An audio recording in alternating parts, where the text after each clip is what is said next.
이어서 오늘 아침 신문 보겠습니다. 먼저 국민일보입니다.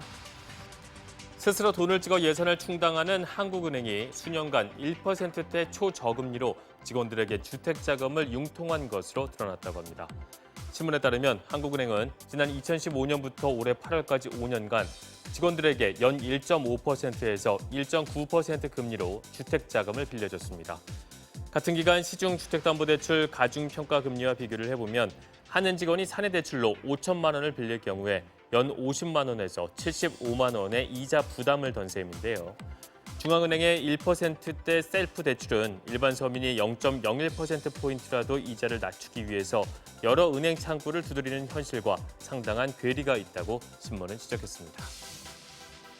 지난달 24일 화재로 58명의 사상자가 발생한 김포 요양병원이 올해 4월 조사 때 보건복지부 인증을 받았던 것으로 나타났다고 합니다.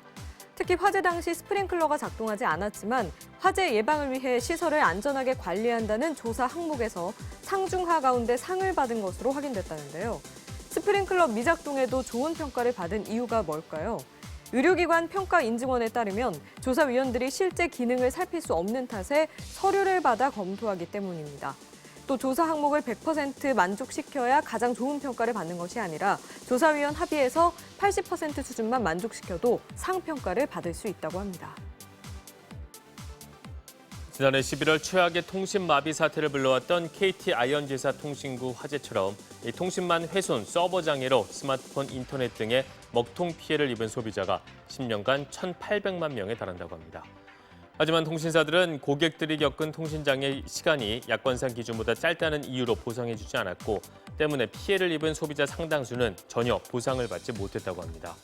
통신 3사 이용 약관에 따르면 통신 장애로 인한 피해 보상은 고객 책임이 없는 사유로 휴대전화, 인터넷을 사용하지 못한 시간이 연속 3시간을 넘거나 한 달간 총 6시간을 넘어야 하는데요. 1초만 통신이 끊겨도 큰 위험이 발생하는 시대가 오는데 3시간 규정은 비현실적이라고 신문은 꼬집었습니다. 절박한 상황에 놓인 외국인 체류자들을 상대로 한 비자 사기가 최근 기승을 부리고 있다는 내용입니다.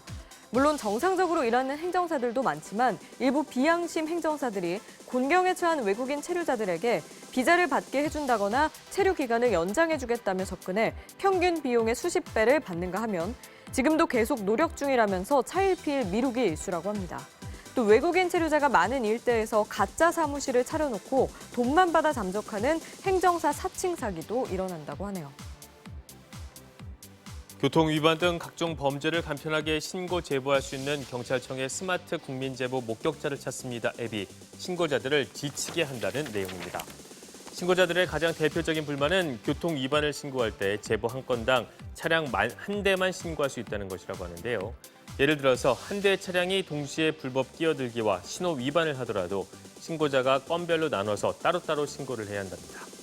이에 대해서 경찰은 한 건의 신고에 한 개의 증거가 포함되도록 하는 것이 원칙이기 때문에 어쩔 수 없다는 입장입니다. 하지만 이용자들은 경찰이 같은 영상을 각각의 교통법규 위반 차량 증거로 채택을 하고 행정 처분을 하면 되는데 신고자에게 건별로 신고하라는 것은 행정 편의주의적 발상이라며 불만을 쏟아내고 있다고 합니다. 통계청이 수도권 근로자 116만 명을 대상으로 조사한 결과 서울 거주자는 출퇴근 시간이 하루 평균 102분 걸리는 것으로 나타났습니다. 서울보다는 인천보다는 경기도 거주자들의 출퇴근 시간이 더 짧았는데 경기 거주자는 출퇴근에 하루 평균 90분, 인천 거주자는 92분을 쓰는 것으로 집계됐다고 합니다. 시군구별로 범위를 좁히면 서울에서는 도봉구와 노원구의 출퇴근 소요 시간이 가장 길었고 경기도에서는 고양시 덕양구와 안양시 만안구, 구리시 거주자가 가장 길었다는데요. 한편 근무 시간은 인천과 경기 거주자가 서울 거주자보다 더 긴 것으로 분석됐다고 합니다. 그런가 하면 같은 서울시 안에서도 어디 사느냐에 따라서 65세 이상 고령자의 활동 양상이 차이를 보였다고 합니다. 통계개발원이 서울 25개 자치구별 고령자의 활동 추이를 분석해본 결과 강남, 서초, 송파, 이른바 강남 3구에서는 경제활동에 참여하고 있는 고령자보다 여가나 종교활동 같은 사회활동에 참여하는 고령자 비율이 3배 가까이 됐다고 합니다. 반면 금천구나 중구같이 서민이 많이 살거나 임대 아파트가 많은 자치구에 사는 고령자들은 경제활동에 종사하는 비율이 높은 것으로 집계됐다고 합니다. 최근 기업들 사이에서 사무공간 리모델링 붐이 일고 있다고 합니다.